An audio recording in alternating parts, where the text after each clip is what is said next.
Ladies and gentlemen, boys and girls, welcome to another session of podcast. I wish and I'm sure you will enjoy listening to the broadcast. Our topic for today is emotions. Our life is ruled with emotions. Our thoughts are ruled by emotions, and that shapes our life. So, emotions play a very, very large role in how our life shapes up, how we react to certain situations, how we respond to others, how others respond to us. And there's no way that we can, really remove ourselves from our emotions, from our thoughts, because every thought has an image and it has an emotion. Maybe emotion, maybe slightly less, slightly more, but there is a certain emotion associated with everything, every single thought that we have. And so it becomes paramount to our lives that we understand our emotions to understand why we are the way we are. And then maybe probably look at how we can change ourselves through controlling our emotions. So, sir, I'm so excited about this topic today because there's a lot spoken about it, but I feel personally very little understood about emotions. I mean, a lot of it seems to say we should control our emotions, but the how of it is very rarely seen, or at least something that I have not found too much. So, if you could start with, could you tell us what do we mean by emotion? What is this huge, unsaid, unseen aspect that is the emotion? Yeah, the word emotion is a word from French to English Right. in 1600s. Prior to that, it was from Latin to French. But there are two major aspects for emotion. I don't know whether you have thought about this, but you would not have read this anywhere because nobody has written it properly anywhere. There are a lot of works have been done after 1800s on emotions by the field of psychology and all that stuff. Right.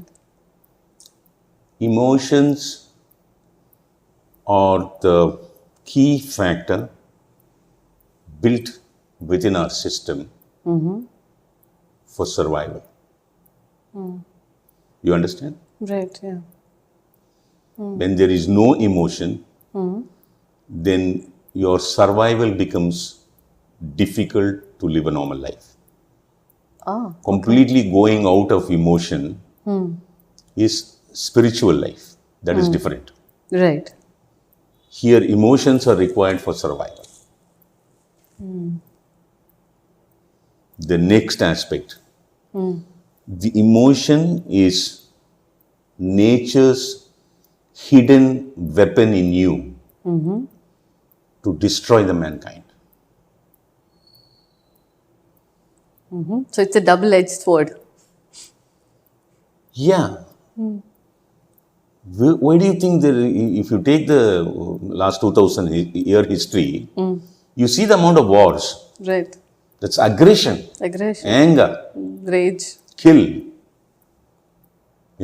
grabbing treasure, property, land. You take Julius Caesar, you take Alexander, you take Napoleon, you take all those kings who lived in India, China. Even till today, Yeah. the military might.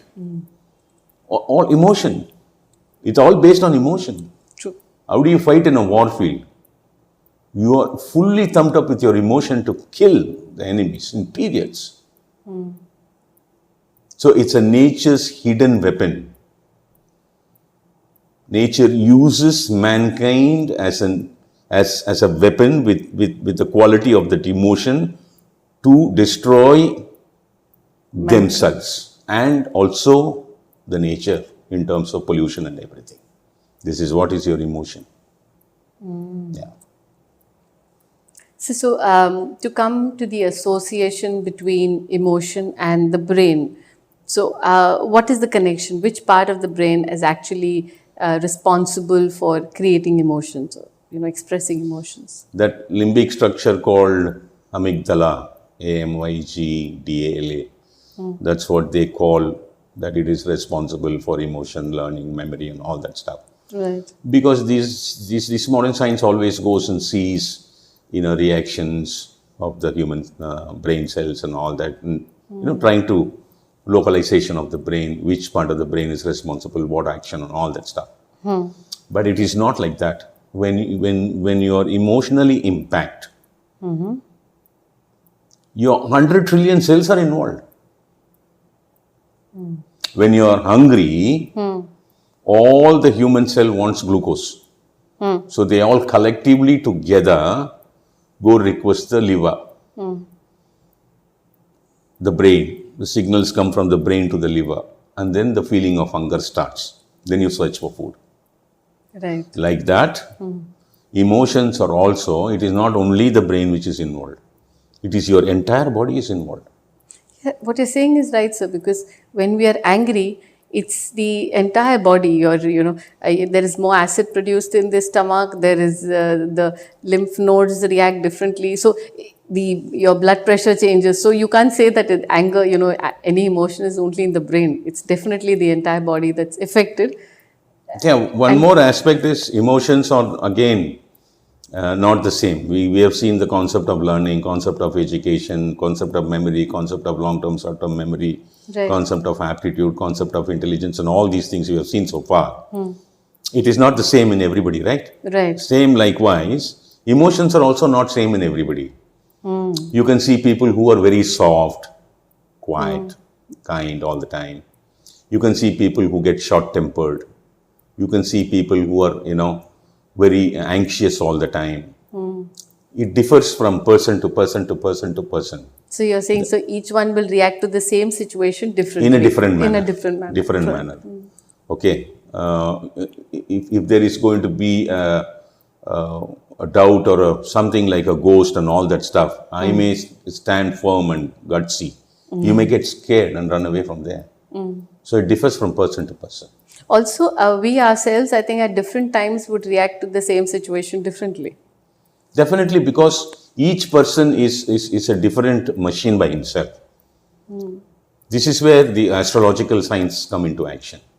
Your birth, your planetary positions, which controls you,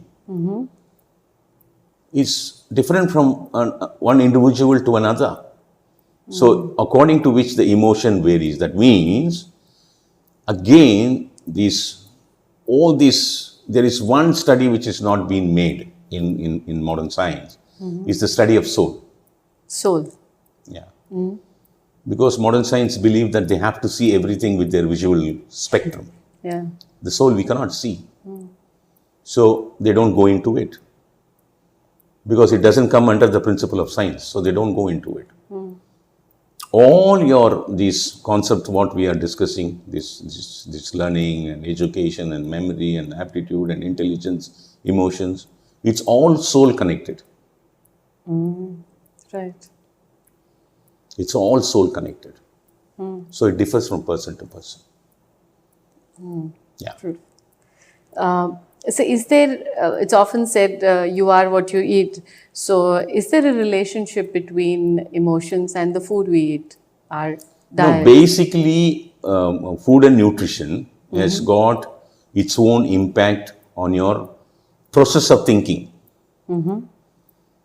Because the thinker starts from the deep, from the spine, Right. inside the Akash.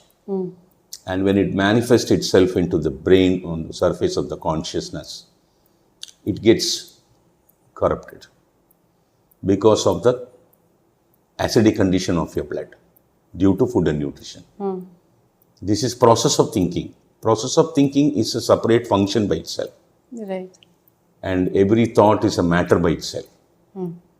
It's not something in the air. Right. It is a matter by It itself. is matter. Ultimately, when you go to the quantum physics and quantum mechanics, there is nothing exists. Finally, there are only your protons and neutrons and electrons, and all those things are waves. Waves. You see only waves Right. in the air, in the empty space. There are waves. So here, that is also a matter by itself. Thought is also a matter by itself. But emotions are the outcome of your thinking process. You understand? Your thinking goes very strong. You are agitated. So what happens is this emotion is a soul connected one. It is not the, then it later on comes to the body connection. So there is no food which is directly related to emotions. Oh, there isn't. No. Apart from the food itself that makes you happy, but it cannot No. affect your If emotions. you are going to be hungry 3 days, you're going to get angry Right. because you're not getting food. So where is the food coming into picture? You understand that? Yeah, true. Simple. So it's a myth that people who eat a certain vegetarian kind of food or a non-vegetarian sattvic and non-sattvic food, etc. Food is food. There is no vegetarian or there is no non-vegetarian. Yeah, you've here. said this before. Yeah. Suppose if you are stuck in an island and you hardly get some non-vegetarian material to eat and survive. That's why emotion comes to survival. Not There, if you are a principled man of a vegetarianism or a man who stick to only vegan kingdom and all that stuff, there you will eat everything to survive. everything to serve. Yeah. Absolutely. That's where your emotion comes into play and break all your thought process. Beautiful. That was a great example, sir. Yeah.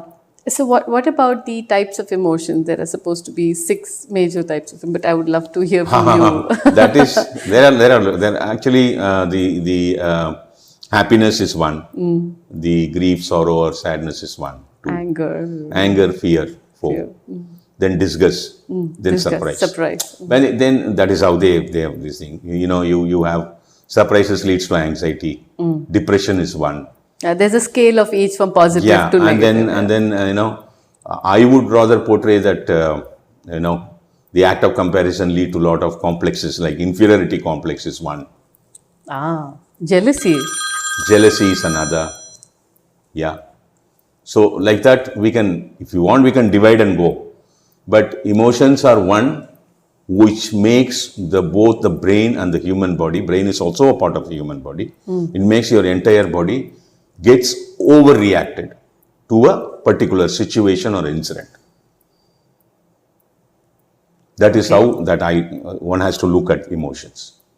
So what I hear you saying is that to study emotions on a certain scale of a positive or an anger or something is not really possible, because it's not possible to pinpoint a certain emotion at a certain time. You cannot expect somebody, one individual, how is he going to react to a particular situation? If you're going to bring in 10 individuals and individually you expose them to the same situation, 10 different individuals will vary in 10 different manners with respect to the degree of strength of emotions.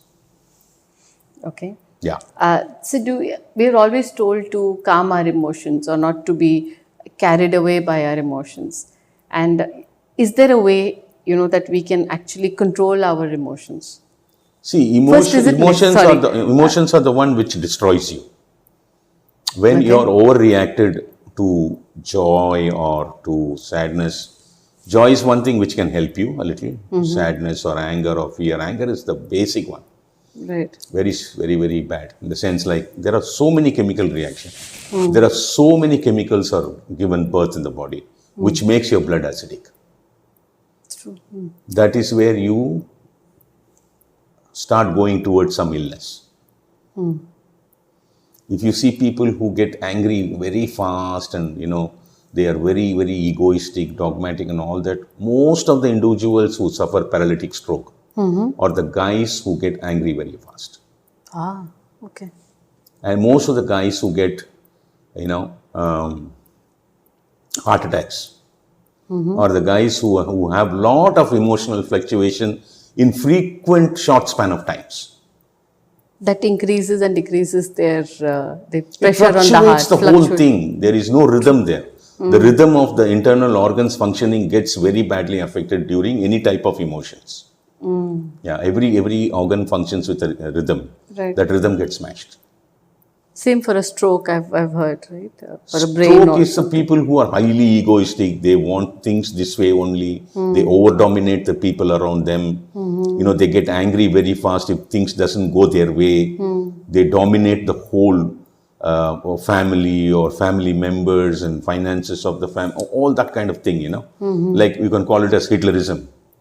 Yeah, something like that. These are the guys who fall into stroke because their their vascular normalcy is repeatedly affected with dozens and dozens of times in a day.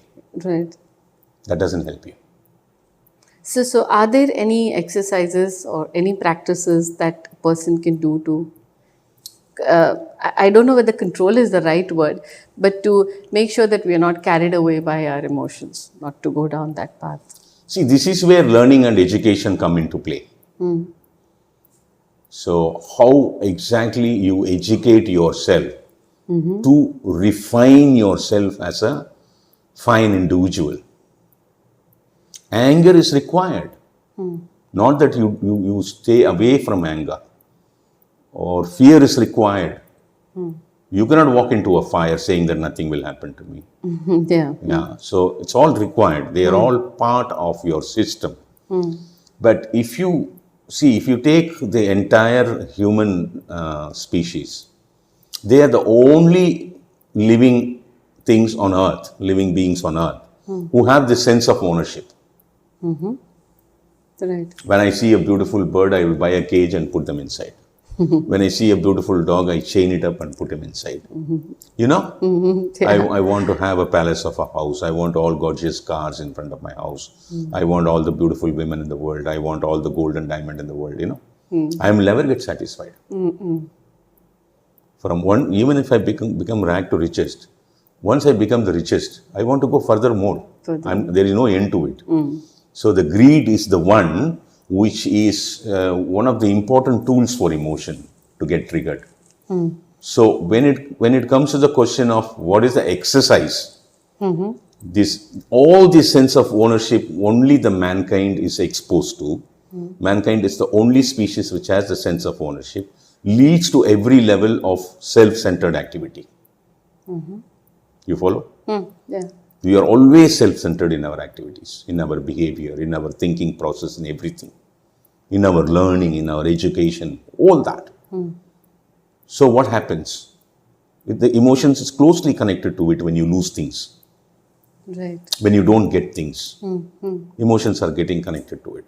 The only exercise that a man or a woman can keep himself calm is to live a simple life. None of us will do that.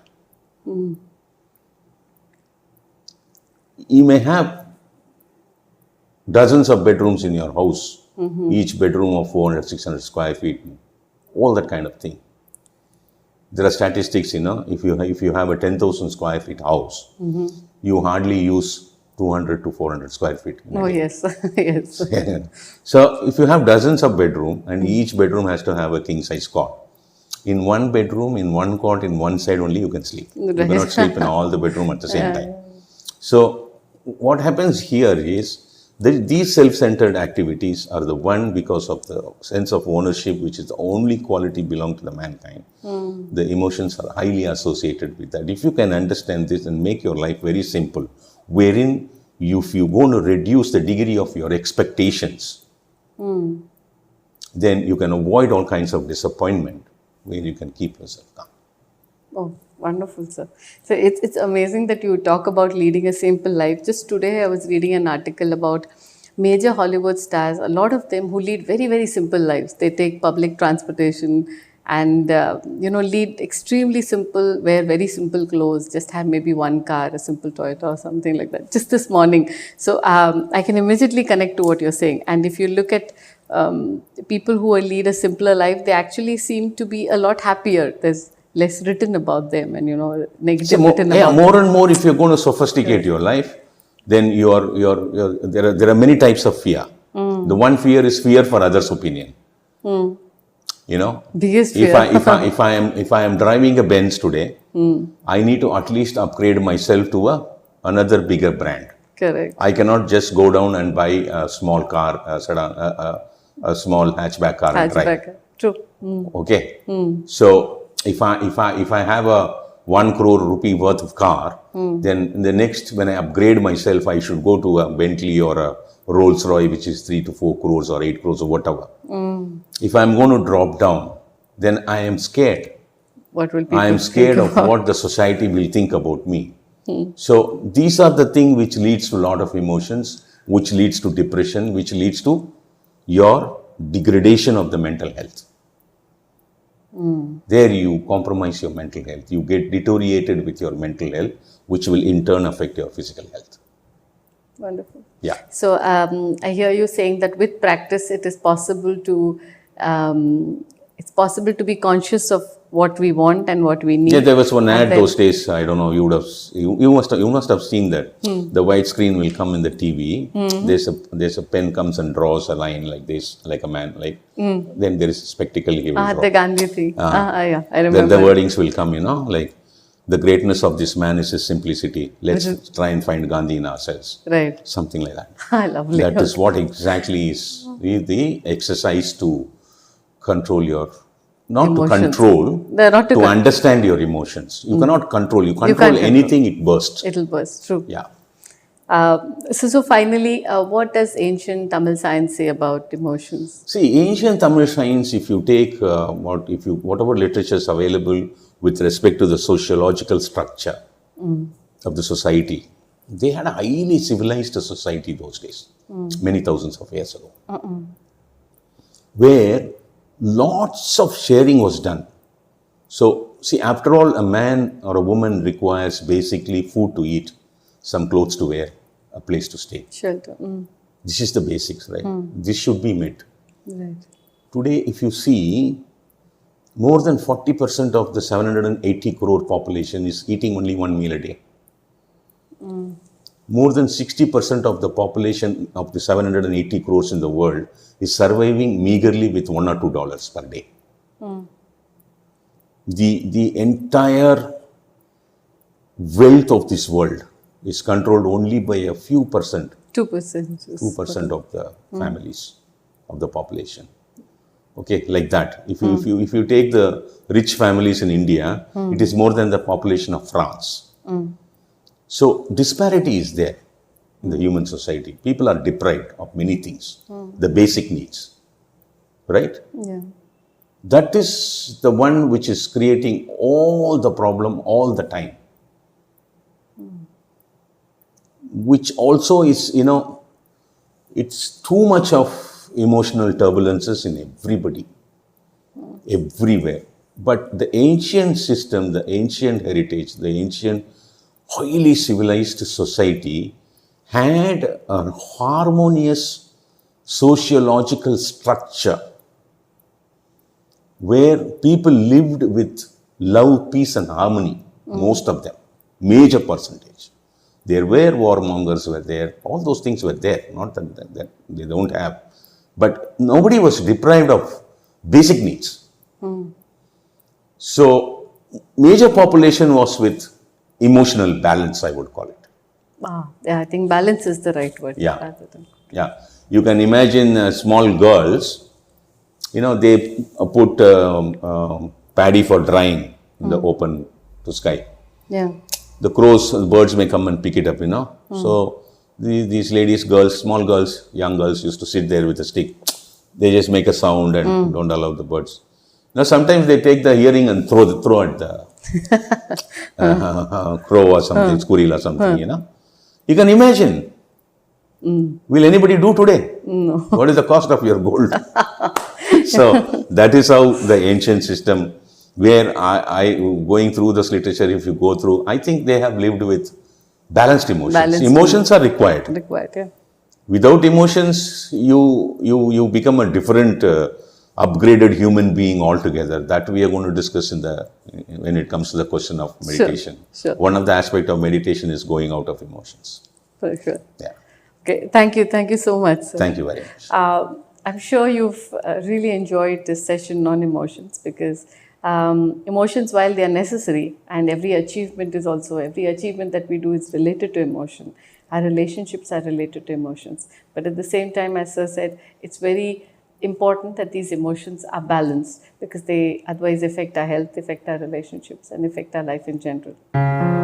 Thank you very much for spending your quality time. Thank you very much for your attention. I wish you enjoyed this session. See you later.